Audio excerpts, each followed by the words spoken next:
pourquoi est-ce qu'on dit que dans les pizzas, par exemple, il y a du sucre?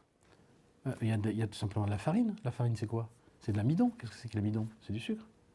Donc quand vous mangez une pizza, vous mangez du sucre et du gras. Donc il ne s'agit pas vraiment de sucre au sens du goût du Non, sucre. mais c'est ça le problème. C'est qu'en fait, aujourd'hui, il y a une notion qui a du mal, qui existe depuis 25 ans, qui a fait des millions de publications, c'est les index glycémiques.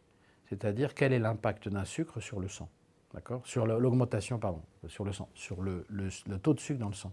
Donc vous avez des sucres qui, quand on les mange, ça fait ça, des sucres qui font ça, et des sucres qui font ça. Si vous faites ça, à ce moment-là, de façon quasi automatique, le pancréas, qui est l'associé du foie dans cette affaire, va sécréter une hormone très importante qui s'appelle l'insuline. Cette insuline, elle va faire rentrer le sucre qui est dans le sang dans les cellules pour les nourrir. Voilà. C'est pour ça d'ailleurs que quand les gens sont diabétiques de type 1, c'est-à-dire qu'ils n'ont plus d'insuline, voilà, il faut les piquer il faut qu'ils se piquent tous les jours pour mettre leur insuline. Voilà. Mais elle a une deuxième fonction, l'insuline. Les sucres non consommés, non brûlés, seront stockés sous forme de gras. Et ça, c'est une notion aussi que les gens ont du mal à comprendre. C'est que le sucre, quand il est en grande quantité, il est stocké sous forme de graisse.